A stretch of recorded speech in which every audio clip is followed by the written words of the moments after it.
La diffusion vient de démarrer. Tous les participants sont en mode écoute seul. Bonjour et bienvenue sur le webinaire Plan de relance un an après. Je suis Delphine Cabrol, chef de projet marketing chez Heming et j'aurai le plaisir d'administrer ce webinaire aujourd'hui. Cette conférence en ligne durera une trentaine de minutes et nous répondrons à toutes vos questions pendant environ 10 minutes. J'en profite pour vous indiquer que vous pouvez poser toutes les questions que vous souhaitez par l'intermédiaire du module questions qui se situe en bas à droite de votre écran. De plus, la présentation de nos experts vous sera envoyée par email à la suite du webinaire. J'ai maintenant le plaisir de vous présenter nos deux intervenants du jour. Super, merci Marie. Emmanuelle Alfondari, consultante experte subvention et docteur en droit. Bonjour Emmanuelle. Bonjour à tous. Et Marie Rama Zindraïbé, senior manager subvention. Bonjour Marie. Bonjour tout le monde et bonjour Delphine, très heureux d'être avec vous aujourd'hui. Marie, je te propose de présenter le département subvention des mines. Oui, merci Delphine. Donc le département subvention et partenariat, aussi appelé Grande chez Mines, donc c'est un département qui vise avant tout à promouvoir les projets d'innovation, hein, donc à fort impact au niveau des territoires, au niveau de la région, au niveau national et aussi au niveau européen. Donc, on est constitué d'une vingtaine de consultants aujourd'hui sur la région lyonnaise, mais on est présent, effectivement, Emile est présent dans 15 pays, ça c'est important de le savoir, et l'équipe travaille vraiment sur ces sujets de R&D et d'innovation, mais aussi des investissements qui sont liés donc à la promotion de ces projets d'innovation qui visent encore une fois de forts impacts et retombées au niveau de l'entreprise, mais bien au-delà, puisqu'on vise avant tout des retombées importantes au niveau des territoires et au niveau de l'Europe. Voilà. Merci beaucoup Marie. Je vous propose maintenant de découvrir l'agenda du jour. Alors, dans un premier temps, nos experts vous parleront du plan de relance, pourquoi et quelques chiffres. Ils feront un point sur les deux dispositifs résilience et territoire. Ils parleront de retour d'expérience et vous proposeront une méthodologie. Ensuite, nous parlerons de cas concrets et bien sûr, il existe d'autres dispositifs en cours et d'autres également aides et subventions qui peuvent être prises en dehors du plan de relance. Je laisse maintenant la parole à Emmanuelle qui va vous présenter le plan de relance, pourquoi et quelques chiffres. Emmanuelle, c'est à toi. Merci Delphine. Bonjour à tous. Alors, petit rappel, le 3 septembre 2020, le Premier ministre a annoncé le plan de France Relance, donc qui est sorti après le début de la crise du Covid. Donc, d'abord, en juillet, il y a eu des négociations au niveau européen, et puis le plan français est apparu donc pour relancer l'économie française et faire en sorte que on retrouve un niveau de développement et d'activité qui soit égal à avant crise. Et en plus, il y a eu un objectif qui a été fixé de quand même de relancer la France et de voir à une échelle plus large jusqu'à 2030. Donc un budget quand même conséquent qui a été livré pour ce plan de relance, puisque il était question de 100 milliards d'euros pour relancer l'activité économique. Alors cette activité, elle a été relancée avec différents axes. L'idée, ça a été aussi de relocaliser des activités qui étaient pas présentes sur le territoire national et qui finalement nous ont manqué, permettre aussi de développer l'indépendance de la France sur sa production industrielle, moderniser, permettre aux entreprises de continuer de se moderniser, d'embaucher et bien évidemment d'innover. Alors, ce qui est important aussi de noter, c'est que le plan de relance, donc il est européen et on peut aussi trouver des possibilités quand les entreprises ont des projets dans d'autres pays européens. Il existe aussi des possibilités de soutien pour les projets. Donc le plan France Relance repose sur 3 volets. Bon, j'exclus le volet cohésion puisque c'est un volet qu'on n'adresse pas. En revanche, le volet écologie et le volet compétitivité sont des volets très importants pour les entreprises puisque c'est là où on retrouve les actions sur la décarbonation de l'industrie, la transformation du secteur agricole, ou les investissements dans les technologies, les investissements aussi dans les process de production. Donc, ce sont des volets extrêmement importants.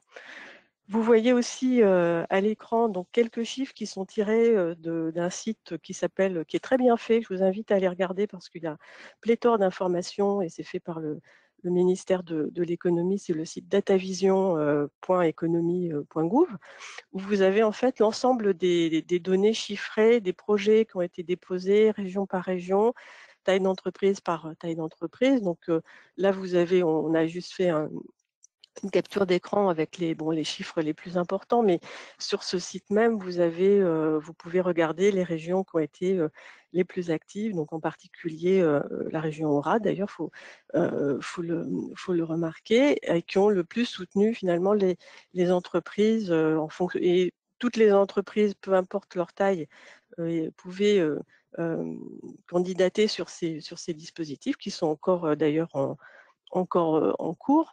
Donc là-dessus, pas mal d'informations à aller regarder. Donc on va rentrer dans les 2 dispositifs phares qui sont exposés sur les slides suivantes. Donc le projet, l'appel à projet résilience, donc qui est l'appel à projet national, qui en fait qui était réservé à 5 secteurs d'activité, disons, les plus importants que sont la santé, l'agroalimentaire, l'électronique, les intrants essentiels pour l'industrie, l'automobile, l'aéronautique, le nucléaire et tout ce qui était 5G. Donc, il y a eu plusieurs dates de relève de dossiers et la prochaine date est au 7 septembre 2021. Donc, de toute façon, il est fort probable que ça continue aussi durant l'année 2021 et même les années prochaines. Donc, l'important ici, c'était aussi les sujets soutenus sont la création, l'extension de sites industriels, les investissements dans la modernisation industrielle. Donc, vous avez les informations ici. C'est évidemment un dispositif très compétitif et les minimums de dépenses étaient pour, à part automobile et aéronautique, il fallait des investissements à hauteur d'1 million d'euros. Donc avec des soutiens possibles jusqu'à 800 000 euros dans le cadre du régime Covid. Ce qui est important aussi, c'était que c'est des projets qui devaient être relativement matures puisqu'il fallait qu'ils soient terminés dans les 36 mois. C'est un projet ce sont des appels à projets qui sont donc les interlocuteurs, ce sont la BPI et aussi les DRETS, donc qui remplacent les directs, les DRETS, donc les directions régionales de l'économie, de l'emploi, du travail et des solidarités. Donc ça, c'est le dispositif national.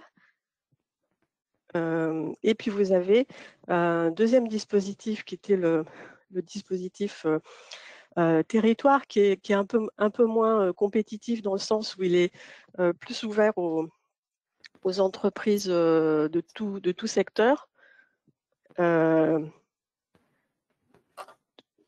De tout secteur donc, et là de la même façon c'est pour les entreprises qui avaient l'intention de créer de nouveaux sites, de moderniser leurs outils de production, et l'intérêt de ce dispositif c'est que les dépenses éligibles étaient moindres puisqu'on peut candidater à partir de 200 000 euros.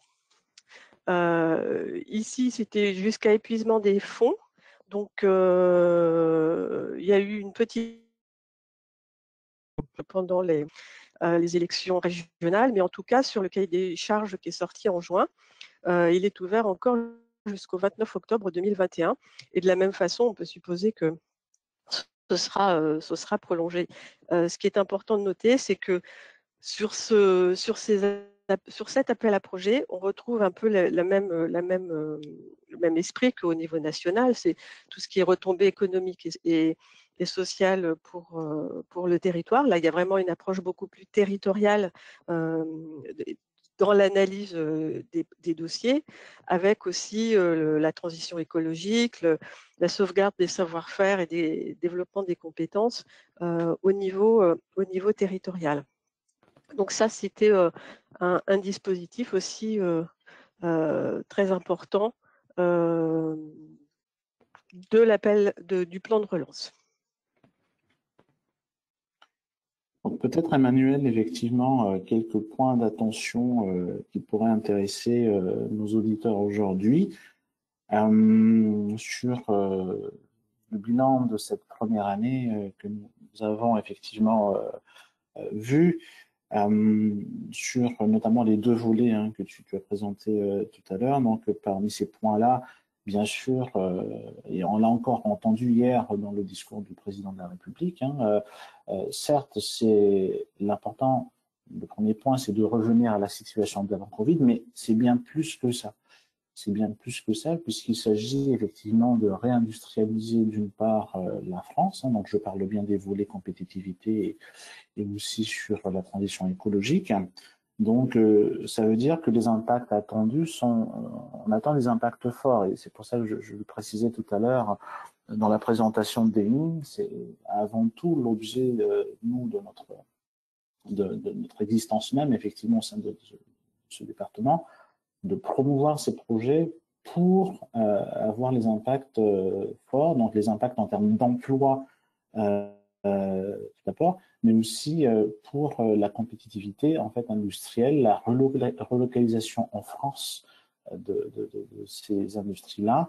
C'est ça qui importe le plus. Donc, on est vraiment dans un dispositif en fait qui n'est pas là que par opportunité, surtout pas. C'est surtout un dispositif en fait qui vise à encourager en fait cette réindustrialisation, donc des investissements stratégiques qui va bien au-delà du périmètre de l'entreprise, avec des retombées, encore une fois, très fortes pour les territoires. Donc, par rapport à ça, on a en fait un ensemble de projets et d'aides aujourd'hui qui sont donnés, qui vont réellement permettre à l'industrie française d'être plus dynamique, d'être prêt par rapport en fait à la situation qu'on a aujourd'hui dans le monde et de reprendre, si je veux dire, le lead donc, par rapport à plusieurs secteurs, dont les secteurs qu'Emmanuel a précisé tout à l'heure, stratégiques, mais aussi au niveau des territoires en fonction des priorités régionales en termes d'innovation, qui reste toujours le principal mot-clé en fait par rapport à notre sujet.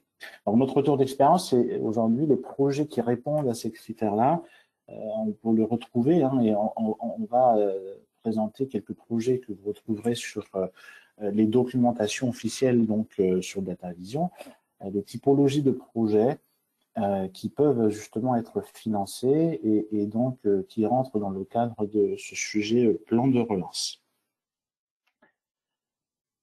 Donc par rapport à ça, je vais continuer justement sur un point qui est assez important et je redonne la parole à Emmanuel sur la démarche en fait de comment on arrive à construire un projet, quelles sont en fait les clés de succès pour pouvoir bien positionner un projet et être sûr qu'on rentre effectivement dans ces critères d'éligibilité des projets.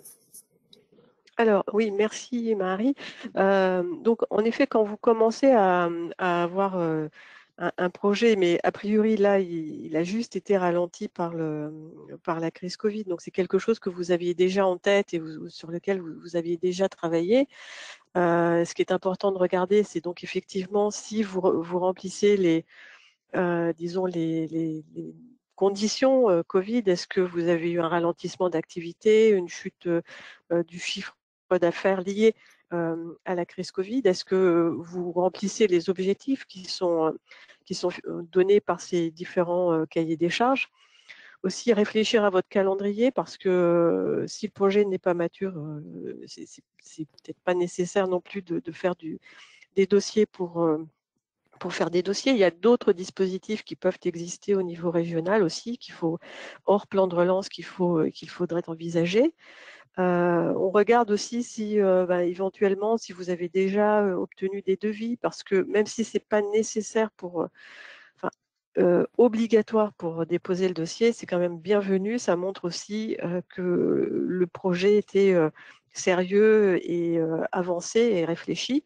De la même façon, est-ce que vous avez commencé à faire des démarches si vous avez besoin d'un permis de construire ou d'une autorisation ICPE?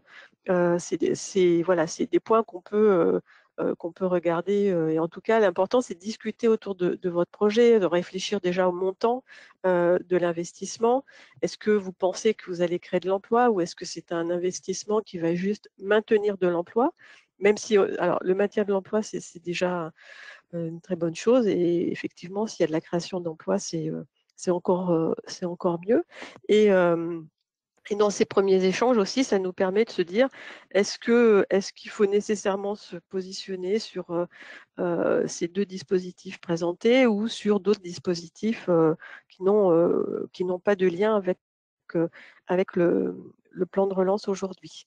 En tout cas, ce qui est important après l'audit de votre projet, c'est d'avoir déjà une façon de présenter le projet avec les éléments pertinents par rapport aux différents organismes financeurs et aux différents appels à projets. Voilà.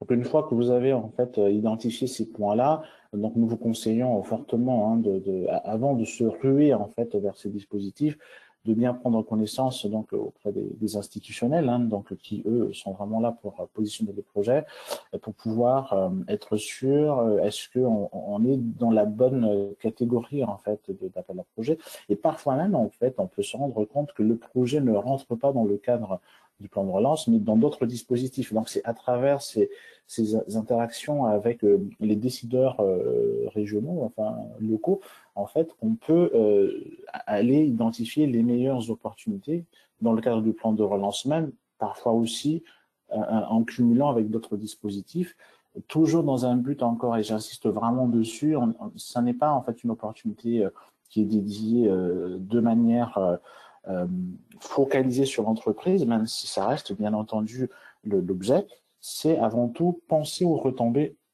au niveau régional et au niveau des territoires. C'est ça la clé.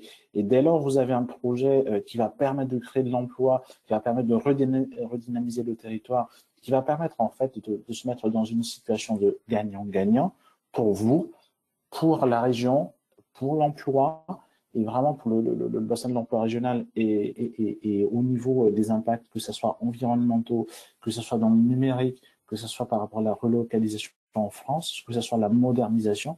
Ce sont encore une fois les mots-clés qui ont été encore redits et réitérés par le président de la République hier soir.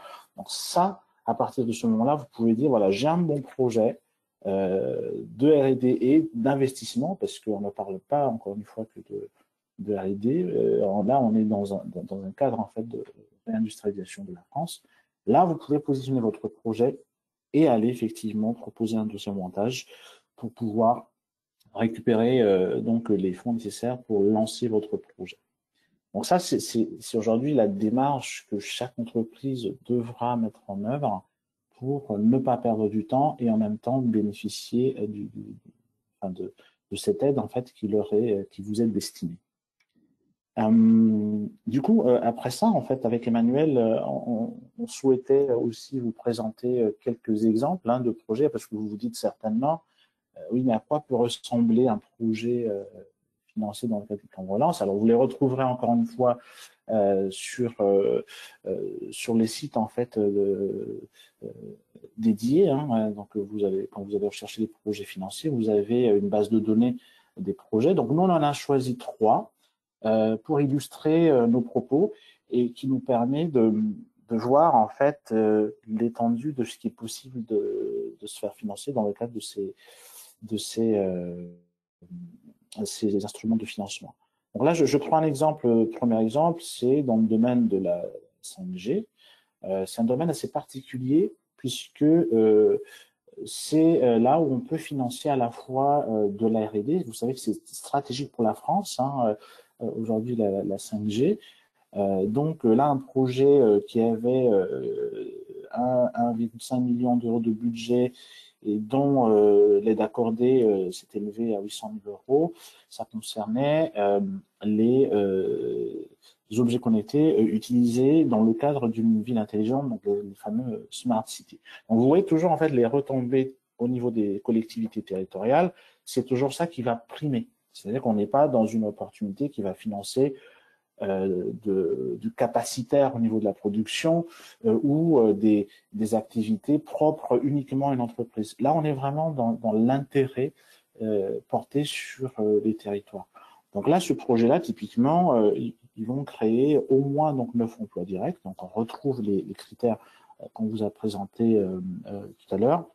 Des impacts forts au niveau environnementaux, au niveau des coûts aussi liés. Donc là, pour le coup, on est dans la gestion intelligente des déchets et aussi de l'éclairage public. Hein. Donc on est dans un ensemble en fait de capteurs qui vont utiliser la 5G pour pouvoir optimiser les flux logistiques de tri, collecte, recyclage des déchets, mais aussi donc l'éclairage public en visant à éteindre les lumières, enfin en tout cas au bon moment, etc. Donc tout ça en utilisant le support, les réseaux 5G. Donc ça, c'est un exemple de projet dans le cadre de la 5G. On a aussi donc dans le cadre de l'automobile, notre projet qu'on a choisi. Là, la particularité. On est sur la santé. Pardon? On est sur la santé. Ah, vous avez ma slide, là, c'est peut-être la bonne slide. Vous m'entendez? Là, on est sur la partie santé. Marie, je t'invite à prendre la partie santé. Voilà, vous devez avoir mon écran, le business case santé, du coup. Vous l'avez à l'écran? Oui, sans problème. Voilà, parfait, désolé.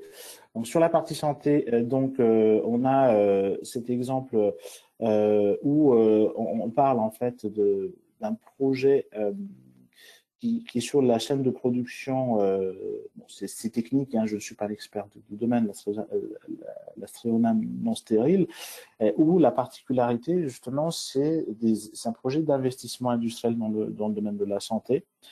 Et ce qui est important, c'est que là, au niveau de la BPI, donc la BPI a vraiment souhaité identifier le tableau capitalistique pour bien être certain qu'on est en train de financer un projet français. Et c'est ça le point d'attention qu'on voulait attirer aussi, c'est que les projets doivent être sur le territoire français, d'une part, avec des retombées sur nos territoires, ce qui est tout à fait logique, et aussi éviter au maximum en fait d'aller directement faire profiter ces financements à d'autres actionnaires hein, qui sont en dehors qui peuvent être majoritaires en dehors en fait du sol français. Donc le point d'attention sur ce projet-là, qui prévoit de l'emploi, qui a des impacts forts dans le domaine effectivement territorial, la BPI a voulu vérifier que en termes de cabis, en termes de détention capitalistique, on est bien sur une entité qui apporte les retombées strictement sur le sol français. Donc ça c'est important puisque il faut se préparer à l'avance. Si vous êtes une entreprise où en termes de tableau capitalistique, vous avez en fait des acteurs qui sont aux États-Unis, en Chine et autres, donc s'assurer que la grande majorité revient quand même au niveau français, puisque c'est une aide avant tout destinée à promouvoir l'industrie française. Et je reviens sur le cas automobile parce qu'en fait, vous allez voir, c'est assez intéressant. Donc, sur le volet automobile, donc là, le projet va mettre en avant des locaux, c'est-à-dire que on a des coûts de bâtiment qu'ils ont mis en œuvre effectivement dans le cadre du plan de relance et qui ont été financés. Alors c'est pas la majorité en fait du budget bien entendu, mais pour vous montrer que ce bâtiment va être nécessaire pour mettre en œuvre un laboratoire dans le domaine en fait de nouveaux projets automobiles qu'ils vont mettre en œuvre à l'avenir.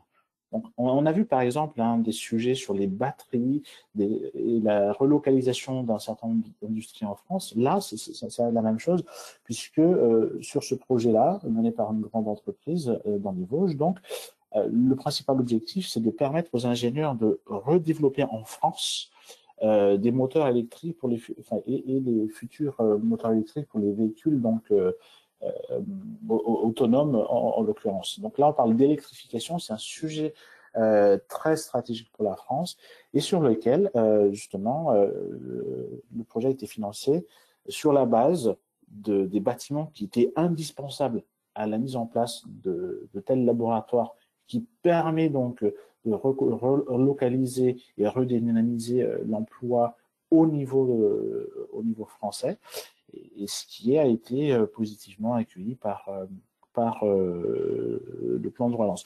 Emmanuel, je sais que tu as quelques remarques aussi par rapport à ce type de projet.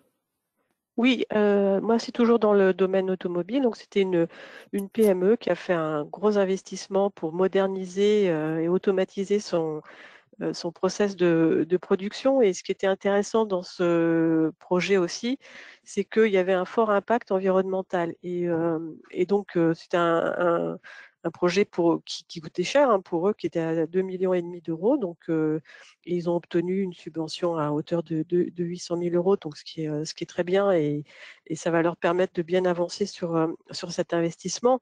Et ce qui est important aussi de souligner, c'est que l'impact environnemental des projets est de plus en plus important dans l'évaluation des dossiers, autant au début sur l'appel à projet résilience. Bon, il était demandé des aspects environnementaux. Aujourd'hui, quand on regarde, disons, le formalisme de la documentation, c'est un point maintenant qui est essentiel. Donc ça, c'est aussi un point à prendre en compte. Et donc, pour cette PME, ce qui était aussi important, c'était de pouvoir bien s'organiser, parce que c'est évidemment des équipes réduites avec peu de temps à consacrer au montage de dossiers. Et donc, pour eux, c'était une belle satisfaction que d'obtenir cette subvention pour leur projet de modernisation. Voilà. Donc en fait, ce qui nous amène effectivement à s'ouvrir aussi en termes de dispositifs. L'idée par rapport à ça, donc on a parlé de ce plan de relance. Donc, bien entendu, il n'y a pas que ça. Il existe en ce moment un certain nombre de dispositifs en fait aussi qui plus ou moins rentreraient dans ce cadre-là. Vous l'avez compris, hein, donc on est dans la compétitivité industrielle, on est dans la transition écologique. Le volet cohésion, on n'en parle pas aujourd'hui parce que ça n'est pas le sujet, mais en fait aujourd'hui, en parallèle du plan de relance, on a plusieurs dispositifs qu'on souhaiterait aussi partager, puisque ça reprend en fait certains critères qui sont aujourd'hui mentionnés dans le cadre du plan de relance. Alors parmi ça, effectivement, donc nous souhaitons profiter pour vous présenter, parce que ça rentre quand même dans ce contexte-là, de nouveaux appels à projets. Donc le focus n'est pas sur ça, mais ça vous donne déjà quelques idées aussi pour aller pouvoir positionner vos projets potentiels. Donc autant tout à l'heure on a parlé beaucoup plus d'investissement dans le cadre du plan de relance. Donc pour ceux qui se poseraient la question de comment on positionnerait la R&D, et donc aujourd'hui au niveau français, au niveau national, donc il a été question de mettre en œuvre dans le fameux programme que vous connaissez certainement, qui s'appelle le programme d'investissement d'avenir. Donc on est à la 4e édition en ce moment, donc des nouveaux appels à projets qui s'appellent ID-Model. Vous me dites qu'est-ce que ça va faire là? Encore une fois, l'IDMO, en fait, c'est aussi lié en fait dans cette relance française, dans la mesure où on est toujours dans cette logique de développement d'entreprises industrielles sur des marchés porteurs. Donc on voulait faire un focus parce que c'est quand même, une fois que vous allez voir les institutionnels au niveau régionaux, donc ça peut être des instruments qui pourraient aussi être cités par ces personnes-là, et donc comme ça vous serez prêts à comprendre effectivement ce qu'ils veulent dire par ça. Donc le AIDEMO, en parallèle du plan de relance, donc, c'est des projets qui vont se baser sur une certaine maturité technologique que vous avez déjà démontré dans le passé. Ensuite, le but, c'est d'aller vers un produit. Donc, ceux qui sont familiers avec le terme TRL, c'est Technology Readiness Level, c'est la maturité technologique. Donc, savent que quand on parle de TRL 7 à 9, c'est-à-dire on est sur des produits très matures déjà, qui vont être prêts demain à être positionnés sur le marché. Et donc, l'AIDEMO, c'est ça. C'est-à-dire on est toujours dans la partie industrielle qui va vous permettre, que ce soit sur des projets de recherche industrielle ou du développement expérimental, de bénéficier en fait soit en individuel, donc jusqu'à 2 millions d'euros, soit en mode collaboratif jusqu'à supérieur à 2 millions d'euros en mode individuel, et supérieur à 4 millions d'euros si vous êtes en mode collaboratif avec 6 partenaires. Donc ça reste des projets où on est dans la redynamisation industrielle, sauf que là, on est plus sur le volet R&D que le volet investissement. Rappelez-vous, le plan de relance va plutôt mettre l'accent sur le volet investissement. Là, on est plus sur la R&D. Et ce qui fait qu'en fait, en cumulant les deux, vous avez à la fois un dispositif aujourd'hui qui était très bien conçu pour les investissements, la relance industrielle en France. Et là, vous avez un dispositif au niveau national de R&D qui va pouvoir prendre en charge cette fois-ci le volet R&D de votre projet d'innovation. C'est important quand même qu'on fasse une présentation de ce dispositif. Après, nous sommes prêts, bien entendu, à répondre aux questions par la suite. Et au-delà de ça, bien entendu, le dispositif, en fait, pour le plan de relance n'est pas terminé. Donc, peut-être, Emmanuel, je te laisserai parler effectivement des opportunités qui restent ouvertes dans les prochains mois, parce que sachant que le plan de relance, effectivement, court jusque en 2022. Il y a peut-être pour terminer je vois que le temps est passé, donc pour terminer cette présentation, quelques indications sur les volets restants. Oui, merci Marie. En effet, là on vous a développé les deux dispositifs principaux liés à l'investissement. Marie vous a parlé de la R&D, mais ce qui est important aussi de noter, c'est que le plan de relance est ouvert à d'autres thématiques, en particulier l'agroalimentaire, l'énergie et l'environnement, avec des dispositifs, des appels à projets ou des appels à manifestation d'intérêt vraiment ciblés sur ces sujets.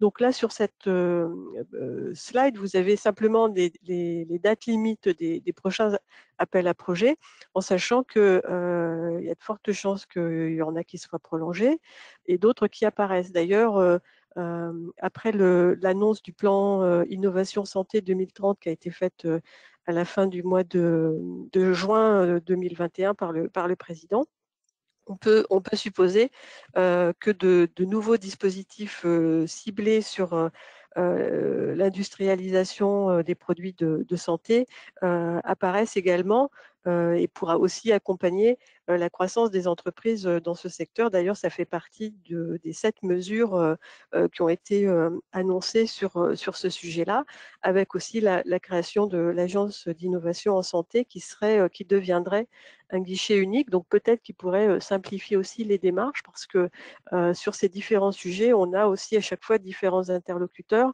qui peuvent être l'ADEME, qui peuvent être France Agrimaire pour la partie agroalimentaire, ou aussi bien sûr les régions, et peut-être bientôt cette agence d'innovation en santé.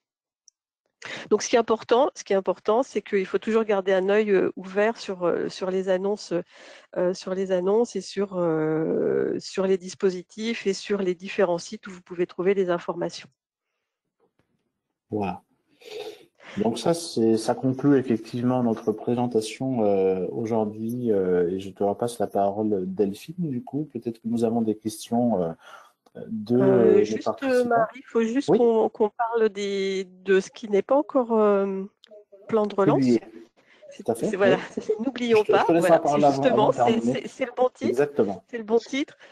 Donc, effectivement, vous avez des investissements, vous avez des projets d'innovation, vous posez des questions par rapport au plan de relance, aux appels à projets, etc. Mais n'oubliez pas aussi qu'il existe d'autres dispositifs qui étaient là avant la crise Covid et qui peuvent réapparaître ou disparaître au niveau régional ou national, voire européen. Donc au niveau régional, vous avez bien entendu le FEDER, et là il va y avoir une nouvelle période qui va s'ouvrir.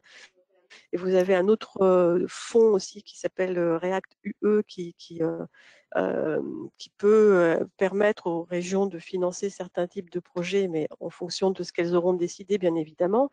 Pour l'agroalimentaire, vous avez le FEADER, qui est aussi géré par les régions, qui sont des interlocuteurs importants dans le financement et le développement économique.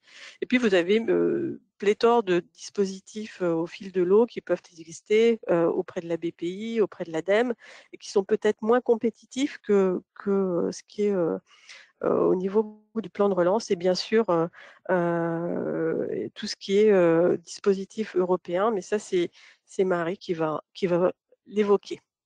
Voilà. C'est vrai que c'est un point important quand je parlais d'ouverture après, donc au niveau des dispositifs. Donc, sachez que là, on parle des dispositifs nationaux, donc plan de relance, IDEMO, ceux qui sont déjà publiés, ceux qui sont à venir. Après, sur les dispositifs aussi européens, donc ça fait partie aussi du périmètre effectivement du DENI. Donc, sur l'Europe, on est, vous savez, aujourd'hui, le fameux programme H2020 s'est terminé. Donc, on est sur un nouveau programme qui va repartir sur 7 ans, donc qui s'appelle Horizon Europe, sur lesquels nous sommes très actifs puisque on est aussi là pour encourager les projets en fait européens d'envergure. Donc là, c'est plutôt des projets collaboratifs.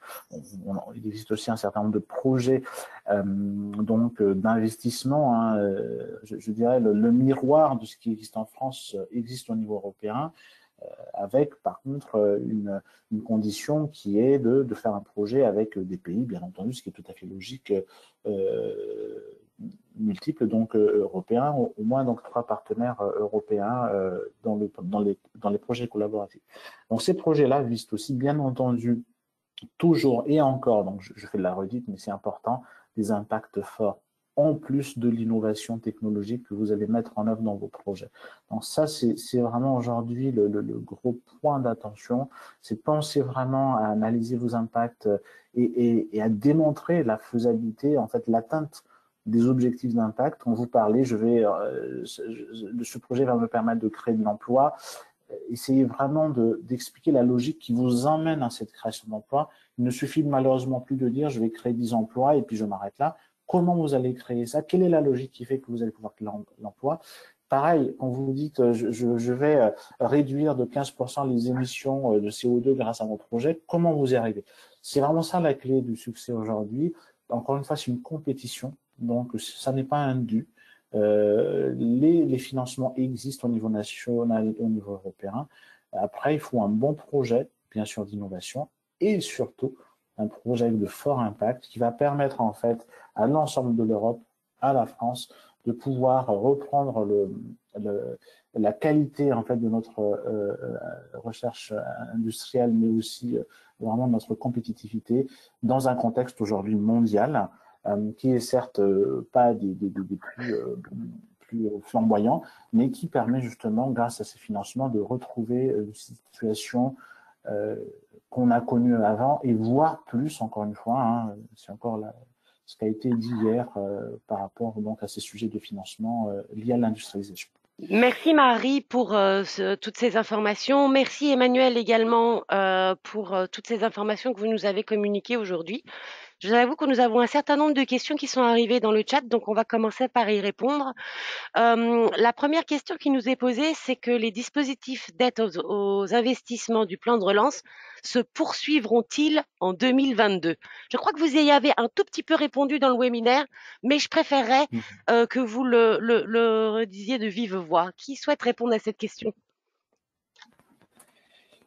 Je vais répondre. Alors effectivement, nous, on n'a pas non plus de boule de cristal. Alors, ce qu'on sait, c'est que Même à l'échelle européenne, il y a un document qui, en tout cas, maintient le dispositif et les dispositifs particuliers Covid jusqu'à fin 2021. Donc, on suppose, mais là, on est de l'ordre de la supposition que ça continuera en 2022. Après, les différents appels à projets qu'on vous a présentés, là, on s'est arrêté à 2021, mais vous avez dans la documentation des dates qui vont quand même jusqu'à 2022. Donc, tout ce qui est plus spécifique à l'agroalimentaire, peut-être à la 5G, etc. Là, on a plus d'assurance puisque quand c'est présenté, il y a des dates qui vont jusqu'à 2022. Sur résilience et territoire, là, nous, à notre niveau, on n'a pas de confirmation que ça continuera en 2022. On suppose que oui. Merci beaucoup, Emmanuel. J'ai une autre question qui est d'ordre général. Oui, nous allons faire parvenir les coordonnées de nos 2 intervenants du jour, ainsi que la présentation à l'ensemble des participants. Ça, c'est une question qui m'est posée, donc j'y réponds de suite. Et ensuite, nous avons une question aussi. Si j'ai un projet qui me semble rentrer dans le plan de relance, où puis-je trouver les informations? Emmanuel, je pense que c'est une question que tu peux prendre. C'est une question pour moi. Oui. Merci Delphine. Oui, alors, donc il y a beaucoup de moyens d'avoir des informations pour un peu déjà vous renseigner et puis regarder un peu votre projet par rapport aux attendus et aux possibilités en général de subventions. Alors, ce qui est aussi important, c'est que, ce que j'ai oublié de vous dire au tout début, c'est que Résilience et Territoires sont des dispositifs qui n'apportent que de la subvention. Il n'y a pas d'avance remboursable dans ces dispositifs à ce jour. Alors, les sites sur lesquels vous pouvez aller tranquillement pour vous renseigner, il y en a un qui est très bien, qui est aide-entreprise.fr, qui est fait par le gouvernement, où il suffit de mettre votre numéro de SIRET et puis de rentrer quelques détails d'informations et puis sur votre projet. Et puis là, vous avez tout le champ des possibles qui vous est présenté de façon gratuite et ça, c'est important. Vous avez un autre site de la CCI qui est gratuit qui s'appelle lesaides.fr. De la même façon, hein, c'est le même dispositif. Vous rentrez votre numéro de SIRET et vous pouvez naviguer facilement dessus. Après, il ne faut pas hésiter. Alors, le site dont je vous ai parlé au début, la datavision.economie.gouv, qui est très informatif. Et puis, vous avez le site du plan de relance gouvernemental qui est à jour, où vous rentrez en fait la catégorie de votre entreprise. C'est une PME, une TPE, une grande entreprise. Et après, il ne faut pas hésiter non plus à vous tourner vers les acteurs institutionnels que sont les différentes agences économiques au niveau régional, prendre contact avec la BPI si nécessaire, l'ADEME si nécessaire, la région si vous pensez que ça peut être aussi pertinent pour vous. Voilà, il y a aussi beaucoup de personnes qui sont là pour vous renseigner de façon tout à fait ouverte. Merci beaucoup, Emmanuel. Il y a une autre question qui nous est posée, mais elle est plutôt sur le détail des aides liées à l'immobilier industriel du PAC Rebond. Je pense qu'il faut plus en Oui, détail en fait, Vas-y, oui, Marie, je te laisse répondre à cette question. oui, c'est-à-dire que le PAC Rebond, en fait, hein, c'est un dispositif aujourd'hui qui est structuré autour de 4 objectifs. Hein, donc, c'est d'attirer, enfin, c'est principalement attirer les nouveaux investissements et relocaliser la production en France. Donc, ça, c'est le premier point. On a aussi effectivement l'expérimentation des sites pilotes pour accélérer les transitions industrielles et écologiques. Bon, ça rentre dans ce qu'on disait tout à l'heure, effectivement. Ça rentre bien dans le cadre de la relocalisation, de l'accélération de la transition écologique, la préservation des savoir-faire, en fait, des compétences aussi en France, et bien sûr accélérer les projets au niveau des collectivités et industrielles. Alors c'est vrai que nous, de par expérience, effectivement, dans notre cœur de métier, effectivement, et les besoins qui nous sont exprimés aujourd'hui, on a été beaucoup pris dans le cadre des investissements industriels. Et quand je parlais tout à l'heure des bâtiments, c'était dans un contexte en fait de futur de R&D et d'innovation. Aujourd'hui, je sais que par rapport au PAC Rebond, donc c'est un dispositif qui peut financer justement, entre autres, l'immobilier aussi. C'est un dispositif en fait qui peut être déployé en parallèle effectivement du plan de relance. On n'a pas eu beaucoup encore de retours sur ce dispositif à cet instant, mais on peut effectivement vous envoyer, alors je ne sais pas la personne qui a posé la question, on peut renvoyer effectivement des éléments peut-être plus concrets par rapport à ça, sachant que là, ça sortait un peu du cadre effectivement de l'innovation et des investissements industriels qu'on voulait présenter aujourd'hui. Je note, Marie, que nous envoyons des informations additionnelles. Comme ça, ce sera parfait. OK. Ce que je vous propose, c'est de conclure ce webinaire, de remercier Emmanuel et Marie. Oui, dis-moi. Excuse-moi, juste, en fait, une dernière question qui est intéressante, effectivement, alors que je vois là, qui dit qu'il est difficile d'avoir un interlocuteur au téléphone dans les territoires. Je vais juste répondre parce que c'est la réalité, malheureusement. Donc, si tu permets, Delphine. Vas-y. C'est vrai que c'est compliqué, je vous l'accorde, c'est compliqué. Donc, nous, l'avantage, en fait, et l'intérêt, et c'est pour ça qu'on essaie, nous, d'accélérer, de faciliter ces réseaux-là. Donc, on connaît... on a l'habitude de travailler avec ces gens, donc du coup c'est pour ça qu'on essaie justement chez Emin d'entretenir aussi des relations. Encore une fois, on est dans un cadre gagnant-gagnant, donc on travaille beaucoup auprès des régions, auprès des institutionnels. On est des partenaires en fait, donc de ces institutions-là, et ce qui nous permet aujourd'hui de trouver le bon contact, parce que les problèmes c'est d'identifier le bon contact, la bonne personne pour justement parler de votre projet. Et je sais qu'ils ont un calendrier de ministres et on a du mal à les avoir au téléphone. Donc l'avantage effectivement de préparer le projet en amont et de trouver la bonne personne, c'est de pouvoir aussi accélérer cette mise en relation effectivement avec les régions. Je vous confirme bien, je vous préconise, mais vraiment, ne faites pas de projet sans passer par la région, parce que c'est la région, en fait, on a besoin de sentir et bien d'exposer le projet, parce que ces gens-là sont là pour vous soutenir. Ce n'est pas en fait des évaluateurs qui vont aller fermer les yeux et donc évaluer le projet sans cet aspect humain, le contact qui nous est cher à tous.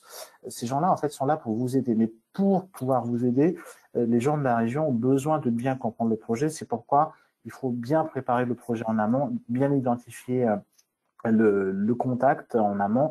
Et c'est là aussi où on peut vous aider. Voilà, je voulais répondre juste à Mais tu as raison, merci Marie. Je crois d'ailleurs que Emmanuel veut ajouter quelque chose. Oui, alors si au téléphone c'est difficile, en général par mail quand même ça fonctionne bien et toutes les adresses mail qui sont présentes sur les sites du plan de relance où vous avez des contacts pour le plan automobile, aéronautique, etc. Si vous leur écrivez, normalement vous obtenez une réponse quand même relativement rapide. Mais comme le souligne Marie, c'est vrai que mais ils sont bien occupés en ce moment. Un grand merci à tous les deux pour cette présentation fort intéressante.